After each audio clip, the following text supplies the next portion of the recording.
Hello everyone, কেমন আছো সবাই? Welcome to my YouTube channel Ilman React. আজকে নতুন আরেকটি ইসলামিক ভিডিও রিয়াকশন করব। আজকে যে ভিডিওটি রিয়াকশন করব সেই ভিডিওটির টাইটেলে লেখা আছে পৃথিবীর সবচেয়ে মারাত্মক 10 মুসলিম যোদ্ধা, যাদের সাথে যুদ্ধ করতে বিপক্ষের বুক কেঁপে উঠত। আসলে কে ছিলেন এই মুসলিম ইতিহাসের 10 বীর যোদ্ধা? চলুন এই ভিডিওটির মাধ্যমে দেখা যাক কে ছিলেন মুসলিম ইতিহাসের এই 10 যোদ্ধা। চলুন ভিডিওটি শুরু করা যাক।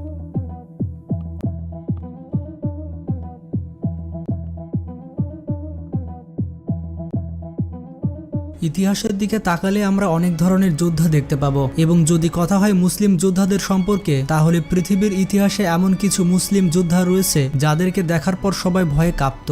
এইসব মুসলিম যোদ্ধারা তাদের সাহস এবং শক্তি দিয়ে পুরো পৃথিবীতে তাদের নাম ছড়িয়ে দিয়েছে। তারা একটি ছোট দেশকে যুদ্ধের মাধ্যমে বড় দেশে রূপান্তরিত করেছে। তো আজকের এই ভিডিওতে আমরা জানবো পৃথিবীর ইতিহাসে সব থেকে সেরা 10 জন মুসলিম যোদ্ধা সম্পর্কে, যাদের নাম শোনার পর শত্রুপক্ষের বুক কেঁপে যেত। তো 10 নম্বর অবস্থানে রয়েছে মোহাম্মদ দ্য কনকিউরর। পৃথিবীর ইতিহাসে সেরা 10 মুসলিম যোদ্ধার মধ্যে 10 নম্বর অবস্থানে রয়েছে মেহমেদ দ্য কনকিউরর, এবং এই যোদ্ধাকে অনেকে সুলতান মোহাম্মদ ফাতে নামেও চেনে। এই বীর যোদ্ধা অটোমান সাম্রাজ্যের একজন সুলতান ছিলেন। অটোমান সাম্রাজ্যের সব থেকে শক্তিশালী এবং সাহসী সুলতান বলা হতো সুলতান মোহাম্মদ ফাতেকে, কারণ তিনি যে কাজটি করেছিলেন এর আগে কোনো সুলতান ইতিহাসে করতে পারেনি। এই বিখ্যাত যোদ্ধার আগে কোনো সুলতানই পারেনি বাইজেন্টাইনদের হারিয়ে কুস্তুনতুনিয়া জয় করতে। সুলতান মোহাম্মদ ফাতে 1453 সালে বাইজেন্টাইনদের হারিয়ে কুস্তুনতুনিয়া জয় করেন। এই কুস্তুনতুনিয়াকে বর্তমানে বলা হয় ইস্তানবুল।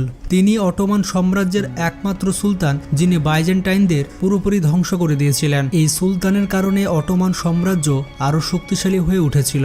এরপর 9 নম্বর অবস্থানে রয়েছে সুলতান বাইবার্স। পৃথিবীর ইতিহাসে সব থেকে শক্তিশালী এবং বীর মুসলিম যোদ্ধাদের মধ্যে 9 নম্বর অবস্থানে রয়েছে সুলতান বাইবার্স। এই মুসলিম যোদ্ধা সম্পর্কে বেশিরভাগ মানুষই তেমন জানে না। ইতিহাসে খুবই কম যোদ্ধা রয়েছে যারা মঙ্গোলিয়ানদের হারিয়েছে, যেমন আলাউদ্দিন খিলজি মঙ্গলদের হারিয়েছেন, এবং এই লিস্টে নাম আসে সুলতান বাইবার্সের। এই সুলতানকে অনেকে রুকনুদ্দিন বাইবার্স বলে ডাকে। এই বিখ্যাত যোদ্ধা মিশরের একজন সুলতান ছিলেন। যখন তিনি ছোট ছিলেন তখন মঙ্গলরা তাকে ধরে ফেলেছিল এবং তাকে কৃতদাস হিসেবে বিক্রি করে দিয়েছিল, কিন্তু মঙ্গলরা এটা জানতো না যে ছোট ছেলেকে তারা কৃতদাস হিসেবে বিক্রি করেছে সেই ছেলেটি তাদের রাজ্য ধ্বংস করে ফেলবে। 1240 সালে তিনি মিশরে গিয়ে পৌঁছান এবং সেখানে গিয়ে একজন কমান্ডার হিসেবে কাজ করেন। এই বীর যোদ্ধা 3 বার ক্রুসেডার্সকে হারিয়েছিল এবং মঙ্গলদের হারিয়েছিল অ্যাঞ্জেলুস যুদ্ধে। প্রথমে তিনি একজন কৃতদাস ছিলেন, পরবর্তীতে তিনি একজন সুলতানে রূপান্তরিত হন। বুঝতেই পারছেন একজন কৃতদাস থেকে একটি দেশের রাজা হওয়া কতটা কঠিন বিষয়। পরবর্তীতে 1277 সালে তিনি মারা যান। এরপর 8 নম্বর অবস্থানে রয়েছে আর্তুরুল গাজী। পৃথিবীর ইতিহাসে সেরা মুসলিম যোদ্ধাদের মধ্যে একজনের নাম হচ্ছে আর্তুরুল গাজী। পুরো পৃথিবীর প্রায় অর্ধেক মানুষই আর্তুরুল গাজী সম্পর্কে জানেন, কারণ তার জীবন নিয়ে যে ড্রামা সিরিজ তৈরি করা হয়েছে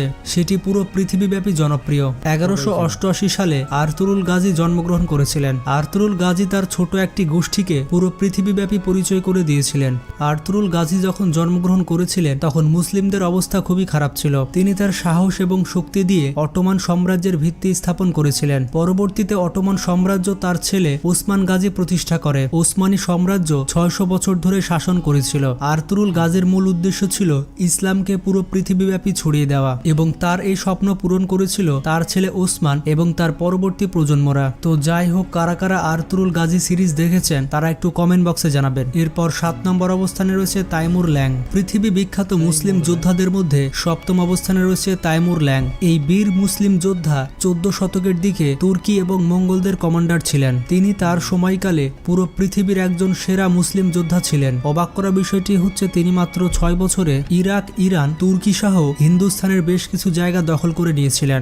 বলা হয়ে থাকে আমির তাইমুর তার সারা জীবনে একটি যুদ্ধ হারেননি। পৃথিবীর ইতিহাসে সফল সুলতানদের মধ্যে তাকে অন্যতম ধরা হয়। এরপর 6 নম্বর অবস্থানে রয়েছে মোহাম্মদ বিন কাসেম। পৃথিবীর ইতিহাসে সব থেকে সেরা মুসলিম যোদ্ধাদের মধ্যে 6 নম্বর অবস্থানে রয়েছে মোহাম্মদ বিন কাসেম।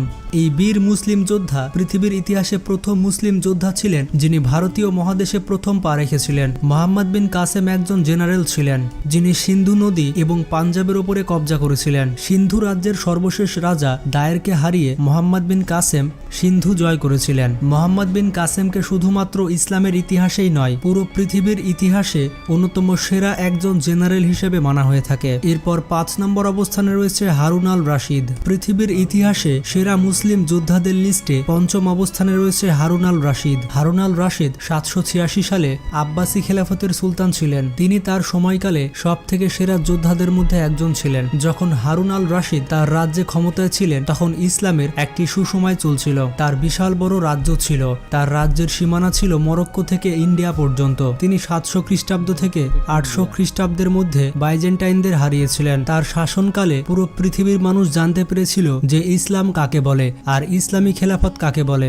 ইতিহাসে যত সেরা মুসলিম লিডার রয়েছে তাদের মধ্যে সেরা একজন হচ্ছেন ইনি। এরপর 4 নম্বর অবস্থানে রয়েছে তারেক বিন জিয়াদ। পৃথিবীর ইতিহাসে সেরা 10 মুসলিম যোদ্ধার লিস্টে 4র্থ অবস্থানে রয়েছে তারেক বিন জিয়াদ। তিনি এমন একজন মুসলিম কমান্ডার ছিলেন যিনি পুরো স্পেনকে দখল করে নিয়েছিলেন। তিনি তার সময় একজন সেরা জেনারেল ছিলেন। তার যুদ্ধের কৌশল ছিল অসাধারণ। শত্রুপক্ষ তার নাম শুনলেই পিছু পা হটতে বাধ্য হতো। তারেক বিন জিয়াদ 712 সালে একটি বিশাল বড় যুদ্ধ করেছিল এবং তার বিপক্ষে ছিল ভিজিগোত সেনারা এবং তাদের সৈন্য ছিল তারেক বিন জিয়াদের সৈন্যের থেকে 3 গুণ বেশি। কিন্তু তারপরও তারেক বিন জিয়াদ তার অসাধারণ যুদ্ধের কৌশল এবং সাহস দিয়ে ভিজিগোত সেনাদেরকে হারিয়ে দিয়েছিলেন। তারেক বিন জিয়াদ মাত্র 300 জন সৈন্য নিয়ে পুরো স্পেন দখল করেছিলেন। তারেক বিন জিয়াদ যে রাজ্য প্রতিষ্ঠা করেছিল সেই রাজ্য 1200 সাল পর্যন্ত টিকেছিল। এরপর 3 নম্বর অবস্থানে রয়েছে সালাউদ্দিন আইয়ুবী। পৃথিবীর ইতিহাসে সেরা 10 মুসলিম যোদ্ধার লিস্টে 3য় অবস্থানে রয়েছে সালাউদ্দিন আইয়ুবী। পুরো পৃথিবী সালাউদ্দিন আইয়ুবীকে একজন বীর যোদ্ধা হিসেবে চেনে। তিনি এমন একজন বীর যোদ্ধা ছিলেন যিনি 100টির উপরে যুদ্ধ করেছেন এবং 100টি যুদ্ধে তিনি জয়লাভ করেছেন। তিনি একজন গ্রেট লিডার হওয়ার পাশাপাশি একটি সুন্দর মনের অধিকারী ছিলেন। সালাউদ্দিন আইয়ুবী মিশর এবং সিরিয়ার শাসক ছিলেন। তিনি তার সময়কালে বেশ অনেক বড় বড় যুদ্ধ করেছেন এবং তিনি ক্রুসেডার্সকে বেশ কয়েকবার হারিয়েছেন। এমনকি তিনি জেরুজালেমও দখল করেছিলেন। তিনি জেরুজালেম দখল করার পর সেখানে যে খ্রিস্টানরা ছিল তাদের উপর তিনি কোনো অত্যাচার করেননি, বরঞ্চ তিনি খ্রিস্টানদের বলেছিলেন তোমরা তোমাদের মতো জীবনযাপন করো। তিনি যুদ্ধে যে ধন সম্পদ অর্জন করেছিলেন সেগুলো ব্যয় করেছিলেন স্কুল, মাদ্রাসা এবং মসজিদ তৈরি করতে। এরপর 2 নম্বর অবস্থানে রয়েছে হযরত খালিদ বিন ওয়ালিদ। পৃথিবীর ইতিহাসে সেরা 10 মুসলিম যোদ্ধাদের লিস্টে 2য় অবস্থানে রয়েছে শত্রুদের হৃদয় কাঁপানো খালিদ বিন ওয়ালিদ। খালিদ বিন ওয়ালিদ এমনই একজন যোদ্ধা ছিলেন যিনি তার সারা জীবন শুধুমাত্র যুদ্ধ করে গিয়েছেন এবং তিনি তার সারা জীবনে একটি যুদ্ধেও পরাজিত হননি। আপনি কোনো যোদ্ধার নাম শুনেন কিংবা না শোনেন, খালিদ বিন ওয়ালিদের নাম অবশ্যই শুনে থাকবেন। শুধুমাত্র মুসলিম যোদ্ধাই নয়, পৃথিবীতে যতবার যোদ্ধাদের লিস্ট করা হবে সেই লিস্টে সবার উপরের দিকে থাকবে খালিদ বিন ওয়ালিদ। বর্তমানে বিভিন্ন দেশের সেনা প্রধানরা খালিদ বিন ওয়ালিদের কৌশল অনুসরণ করে থাকে। হযরত মুহাম্মদ সাল্লাল্লাহু আলাইহি ওয়াসাল্লাম খালিদ বিন ওয়ালিদকে আল্লাহর তরবারি হিসেবে ঘোষণা দিয়েছিলেন। বলা হয়ে থাকে একটি যুদ্ধে তিনি তার হাত দিয়ে 9টি তলোয়ার ভেঙে ফেলেছিলেন এবং তার এমন সাহস দেখে শত্রু দল সারেন্ডার করে দিয়েছিল। তার এত সাহস ছিল যে তিনি একবার শত্রুদের সামনে বিষ পান করে নিয়েছিলেন, কিন্তু বিষ পান করার পরেও তার কিছু হয়নি। অবাক করা বিষয়টি হচ্ছে অন্যান্য যোদ্ধাদের মতো খালিদ বিন ওয়ালিদ শহীদ হয়ে মারা যাননি। তিনি সাধারণ মানুষের মতো বিছানায় মারা গিয়েছিলেন। তিনি এমন একজন যোদ্ধা ছিলেন যিনি বাইজেন্টাইনদের, রোমানদের এবং পারস্যদের সবাইকে হারিয়েছিলেন। তখনকার সময়ে খালিদ বিন ওয়ালিদ নাম শুনলে প্রত্যেকটি কমান্ডারের চোখ উপরের দিকে উঠে যেত।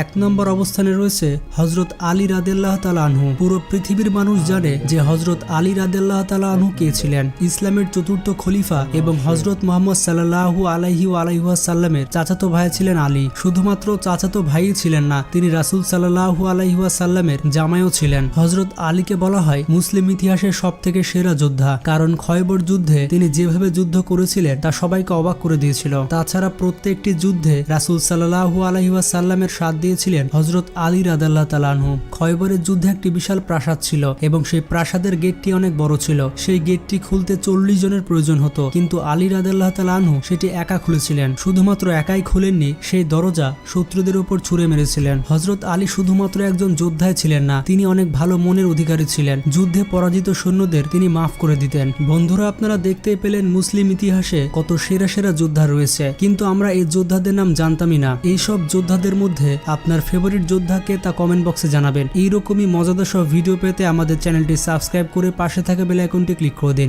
এবং আপনারা যতই ব্যস্ত থাকুন না কেন, নামাজ পড়তে কিন্তু অবশ্যই ভুলবেন না, কারণ নামাজ হচ্ছে জান্নাতের চাবি। ভালো থাকবেন, নিজের খেয়াল রাখবেন। আল্লাহ হাফেজ।